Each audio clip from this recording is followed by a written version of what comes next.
times other than Sunday morning. For example, choir practice on Wednesday nights or any other time that we need to park it. Okay. I would say choir practice is gonna be harder, absolutely. During the week, if you had to come in, I think it'll be better, because we won't be renting any of these spaces in the back. So they'll essentially all be guest parking, instead of the 2 spots we have right now.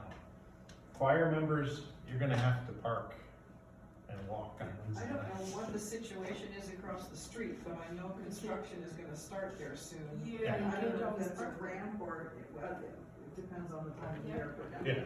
in the winter, I think after 4 o'clock, you can park, public can park. It's in the ramps. Yeah. But yeah, it will be harder Okay. for choir members to park. That is absolutely true. But also for like Sunday afternoon and Saturdays when there are funerals and weddings and so forth, where are people going to park for that? Or a soccer student.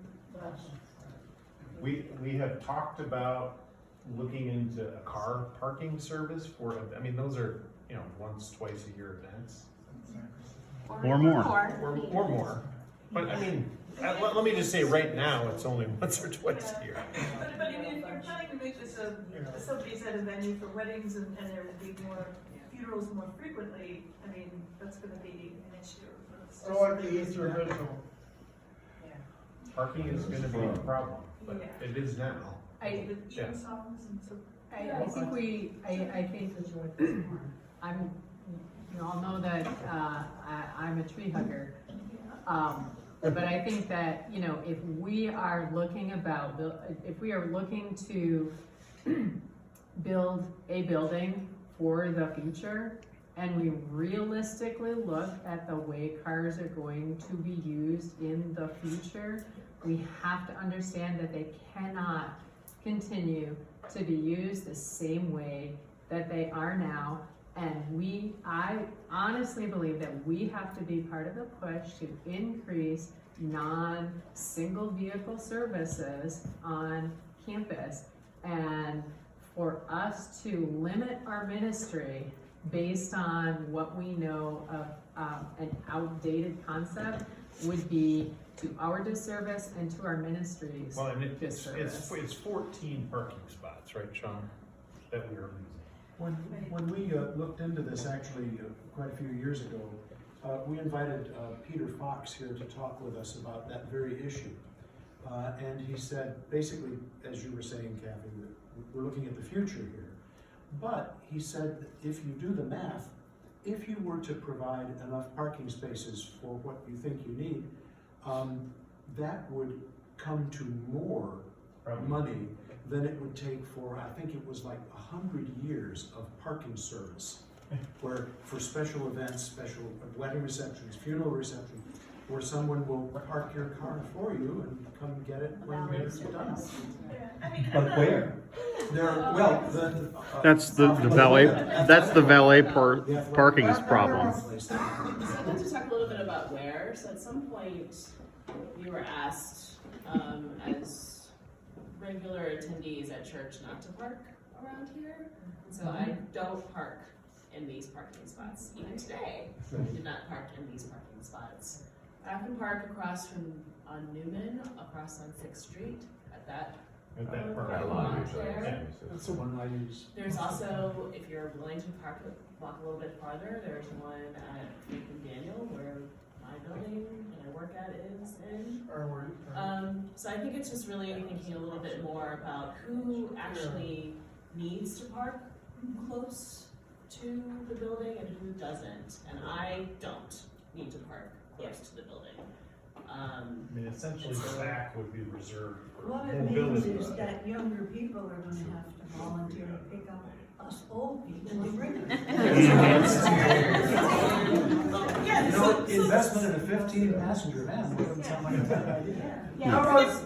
Sorry. Go ahead. My concern is that, I'm all for pushing into the future too. I mean, I have bicycles, I try to ride, when the weather gets warmer. Right now, though, I mean, if we want to be, accessible and welcoming to everybody, not everybody can do that.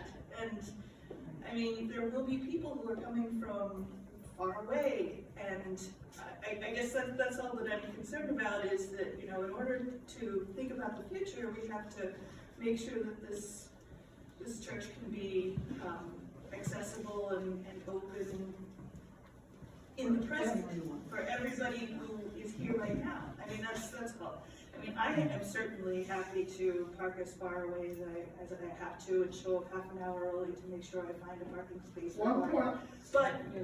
But, you know, I guess I'm just more concerned about what this might mean. Would it make it so that people say, oh, you know, I can't really attend that church because there's just no way to get close enough? Well, sometimes it's a scheduling thing for the extra activities. I mean, in my case, I do drive to work because I'm carrying a computer, a bag of papers, my lunch, and everything else. There's no way I would take a 40-minute bike ride with my hours. I literally work 11-hour days, and for me to get to choir on time on a bicycle is not going to happen. It's not going to happen. I think though, the other thing I would add though is Champaign is increasingly a small urban center.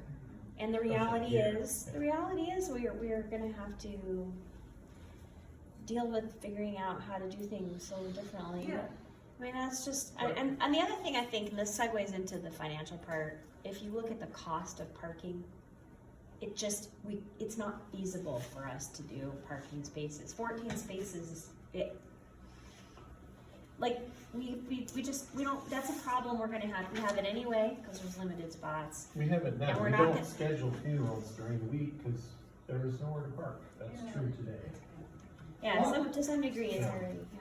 Sort of, if I respond, I would like to say that our intention would be to reserve those 11 parking spaces on the back of the building, both for people with limited mobility and for people with small children Or new people. and first-time visitors. And it would be my recommendation that we seriously look at having the parking service available every Sunday of the year, as well as for midweek services. One point I want to make out is, like I've seen some churches have an actual church bus. Would we ever want to invest in one, or couple, or? Remove the parking. Yeah, maybe. Like a church bus? I think the bottom line is we are gonna have to come up with creative solutions to the issue of getting into the church. And I think the bottom line is, whatever it is, it will be different, but it will be better. I think that we can't, sometimes it's hard to imagine because we're used to things, the parking that we have and the way we do it, right? We have our system down. But I think in forcing ourselves to be creative, we'll find another system and we can make it work. It's gonna be okay. I really think it's gonna be okay. I know, I'll just drive my Model A right on the plaza. Yep. There you go.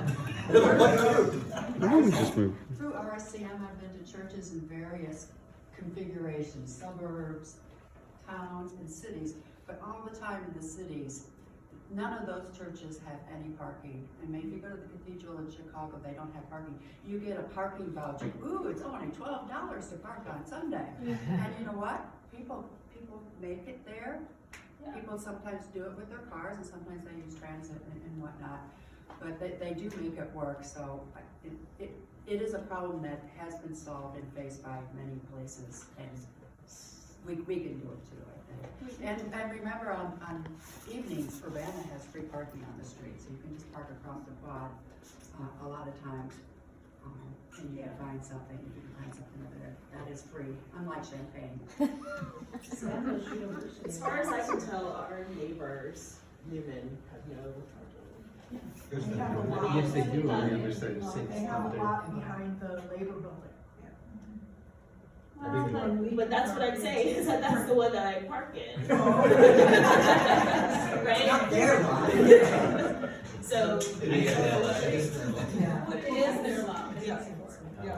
Perhaps it's time to switch over to Jamie's presentation. Yeah.